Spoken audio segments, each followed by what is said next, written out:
আসসালামু আলাইকুম ওয়া রাহমাতুল্লাহি ওয়া বারাকাতুহু। প্রিয় শিক্ষার্থী বন্ধুরা, এই পর্বে আমরা দেখার চেষ্টা করব হলো যে পিএইচপির সুপার গ্লোবালের একটা চমৎকার মেকানিজম হচ্ছে সার্ভার। ওকে, তাহলে আমরা এসইউপি এর সুপার গ্লোবাল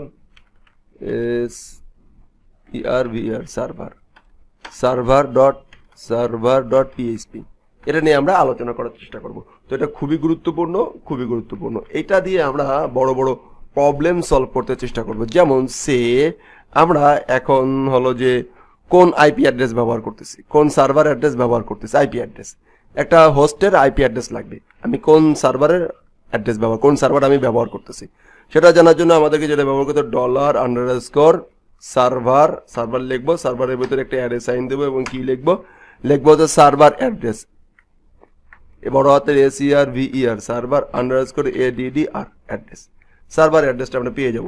তো এটাকে আমরা যদি ইকো দিয়ে যদি চেষ্টা করি যে কি অবস্থা, কি আসলো, ইকো ছোট হাতে লিখলেও বড় হাতে লিখলেও হবে, সমস্যা নেই। আমি জাস্ট একটু সৌন্দর্য করার জন্য সবসময় যদি লিখতে হয় তাই লিখছি super global variable server dot PHP. তাহলে সুপার গ্লোবাল SER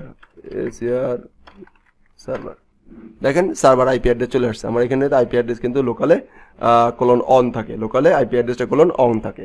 এরপর যদি সার্ভারের নামটা চাই, আমি কোন সার্ভারের নামটা এটা ব্যবহার করতেছি, তাহলে আমরা যেটা ব্যবহার করব সেটা হলো যে কি সার্ভার নেম, অ্যাড্রেস না, server name, name, server name ব্যবহার করব। তাহলে সার্ভারের কোন নামটা আমরা ব্যবহার করছি, কোন সার্ভারে আমরা আছি। যেমন আমরা যদি এখন mamojo.com যদি রান করতাম তাহলে mamojo.com দেখা যেত। এখন দেখেন লোকাল হোস্ট, আমরা কোথায় আছি, এই যে এটা দেখা যাবে ডোমেইন নামটা, লোকাল হোস্টে আছি। তো এই যে সার্ভার নেম এটা দেখাই দেবে। এরপরে যদি আমরা চাই যে আমরা আসলে কোন সফটওয়্যারটা আমরা ব্যবহার করতেছি, অ্যাপাচি ব্যবহার করতেছি না কোন সফটওয়্যার ইউজ করে সার্ভারটা ব্যবহার করতেছে। তো কয়েক ধরনের আছে অ্যাপাচি, তারপর হচ্ছে বিভিন্ন ধরনের সার্ভার আছে। সার্ভারের কোনটা ব্যবহার করতেছি, সার্ভার SOFTA। তাহলে ক্লায়েন্টের সার্ভার সফটওয়্যারও জানা যাবে যে কিভাবে ক্লায়েন্টের সার্ভার সফটওয়্যার অ্যাপাচি, আমরা পিএইচপির জন্য অ্যাপাচি ব্যবহার করতেছি। ওকে, অ্যাপাচি MySQL। তারপরে হলো যে আমরা আরো একটা জিনিস জানতে পারি, সেটা হচ্ছে যে সার্ভারের প্রোটোকল কি, সার্ভার কোন প্রোটোকল থেকে আসতেছে, প্রোটোকলটা আমরা জানতে পারি। প্রোটোকলটা জানার জন্য আমরা যেটা ব্যবহার করব তাহলে হচ্ছে সার্ভার প্রোটোকলের মাঝখানে শুধুমাত্র কি এইগুলো কিগুলো আমাদের মুখস্থ করতে হবে। প্রোটোকল, সার্ভার প্রোটোকল কি, সার্ভার প্রোটোকল জানাবে HTTP কিনা, হ্যাঁ HTTP, সার্ভার প্রোটোকল HTTPS না HTTP। তো HTTP থাকলো। এরপরে আছে সার্ভার মেথড, সার্ভারের কোন মেথড ইউজ করছে। এখন এইখানে একটা বিষয় আছে, এটা জানতে হলে আমার একটু পোস্ট আর গেস্ট জানতে হয়। মেথড এটা এখন জানা যাবে না, কারণ এটা জানতে গেলে অবশ্যই সার্ভারের গেট এবং পোস্ট, আমরা যখন গেট পোস্ট জানবো তখন এটা জানতে পারবো। এখন গেট পোস্টের মাধ্যমে আমার সার্ভারটা কোনটা ব্যবহার করছে ইউজারের, আমরা মূলত যেমন দেখেন এইখানে একটু বুঝানোর চেষ্টা করি, সমস্যা নাই। ফর্ম, দেখেন ফর্মের একটা গেট আছে, একটা পোস্ট আছে। তো এখন সার্ভার যখন রিকোয়েস্ট আসছে তখন সেটাকে সার্ভারের কোন মেথডটা আসছে, গেট আসছে নাকি পোস্ট আসছে, সেটা চেক করার জন্য আমরা সার্ভার মেথড ব্যবহার করব। কি ব্যবহার করব, সার্ভার মেথড ব্যবহার করব। ওকে, এরকম। তারপর হচ্ছে রিমোট, এখন ভিউ, এখন হচ্ছে ইউজার কোন অ্যাড্রেস থেকে ভিউ করতেছে। ইউজারের যদি আমি আইপি অ্যাড্রেস নিতে চাই, তাহলে আমরা যেটা ব্যবহার করব $_সার্ভার, দেন এখান থেকে আমরা ব্যবহার করি remote, remote $_ADD address, remote address. তাহলে ক্লায়েন্টের মানে ইউজার যেখান থেকে ব্রাউজ হচ্ছে সেই ইউজারের অ্যাড্রেসটা আমরা জানতে পারবো, রিমোট অ্যাড্রেস। কি জানবো, রিমোট অ্যাড্রেস। তো এটাকে আমরা একটু অফ করে দেই, ঠিক আছে, ইকো করে দেই। তাহলে ক্লায়েন্টের অ্যাড্রেস জানার জন্য আমরা কি ব্যবহার করতেছি, রিমোট অ্যাড্রেস। তো রিমোট অ্যাড্রেস ক্লায়েন্ট, এটা যখন ব্রাউজ হচ্ছে, যেখান থেকে ব্রাউজ হবে তখন থেকে আমরা ক্লায়েন্টের আইপি অ্যাড্রেসটা নিয়ে দেবো। এইভাবে কিন্তু পিএইচপির মাধ্যমে আমরা ক্লায়েন্টের আইপি অ্যাড্রেস নিয়ে নিতে পারি। তারপরে হোস্ট কি, রিমোট হোস্ট, ক্লায়েন্টের হোস্টটা কি সেটা জানার জন্য আমরা ব্যবহার করতে পারি যে রিমোট হোস্ট, কোন হোস্ট সে চালাচ্ছে, ফাইন, জেনে গেলাম। আচ্ছা, এটা ওই হোস্ট লাগবে আর কি, হ্যাঁ ফাইন। এটা হচ্ছে কারেন্ট পেজটা সে রিটার্ন করবে ইউজারের।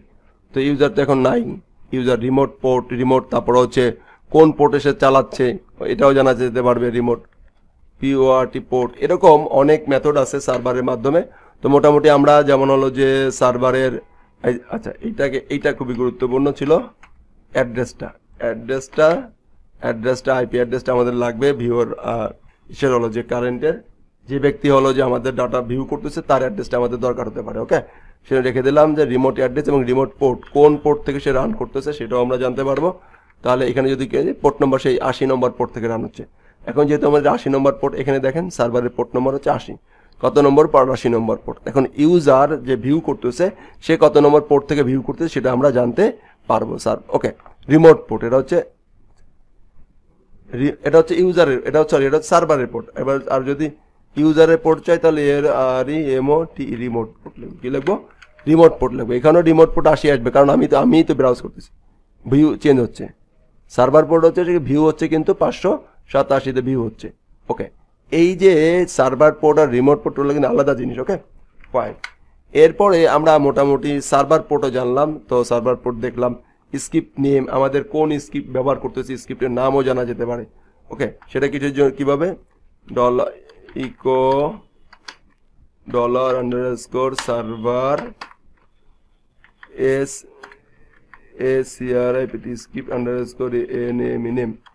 script name স্ক্রিপ্ট নেম ব্যবহার করবো, স্ক্রিপ্টের নাম জানা যাবে। তো দেখেন কোন স্ক্রিপ্ট আমরা কোথায় আছে, একদম টোটালি সবকিছু দিয়ে দিয়েছে, মানে কোন ফাইলটাতে আছে ফাইলের টোটালি ডোমেইনের পরেরটুকু দিয়ে দিয়েছে। ডোমেইনের পরেরটুকু জানা যাবে যে কোন ফাইলটাতে সে ইউজার অ্যাক্সেস করতেছে, এটাও কিন্তু জানা যায়। প্রথমে আমি আইপি অ্যাড্রেস দিয়ে রিমোট অ্যাড্রেস দিয়ে ইউজারকে ধরলাম, ইউজারকে ধরে ইউজার কোন ফাইলটাতে ব্রাউজ করতে সেটা কিন্তু আমরা জেনে নিতে পারবো। তো এখন আসলে ইউজারের অ্যাড্রেস, তারপর হচ্ছে ইউজারের হলো যে নেম, তারপর স্ক্রিপ্ট নেম, এই বিষয়গুলো কিভাবে ধরে এই বিষয়গুলো আমাদের এখন কিন্তু জানা থাকতে হবে। এখন যদি আমার জানা থাকে, যখন আমরা প্রজেক্ট করব তখন এই বিষয়গুলো টোটালি জানতে পারবো। ওকে, তাহলে এখন আমরা আরো কয়েকটা বিষয় জানি, যেমন হলো যে আমি যেগুলো দেখাচ্ছি এগুলো মিনিমাম আপনারা জানা দরকার আছে। ওকে, তারপর হচ্ছে ইকো _server, ওকে server PHP _self PHP self, এটার মাধ্যমে আমরা জানতে পারবো হলো যে কি PHP কোন সেলফ মানে কোথায় আছি সেটাই জানলাম, সমস্যা নাই, কোন অবস্থানে আছে। নেম আর সেলফ একই জিনিস। এবারে আমরা জানবো যে সার্ভারের নামটা, যেগুলো গুরুত্বপূর্ণ সেগুলো আমি দেখাই দিচ্ছি। সেলফটা আমাদের খুবই জানা দরকার। দেন তারপরে হচ্ছে সার্ভারের নামটা আমাদের জানা দরকার। তো সার্ভার নেম, সার্ভারের নামটা জানা দরকার, সার্ভারের নামটা জেনে নিলাম। দেন তারপরে আমাদেরকে জানা দরকার হলো যে সার্ভারের HTTP হোস্ট কি, এর হোস্টটা কি, HTTP হোস্ট, এই কিগুলো কিন্তু আমাদের জানাতে হবে। হোস্ট হচ্ছে লোকাল হোস্ট, ফাইন, এটা আমাদের জানা লাগবে। ফাইন, এরপরে আমাদেরকে জানা থাকতে হবে যে HTTP রেফারেলটা কি রেফার করতেছে। ওকে,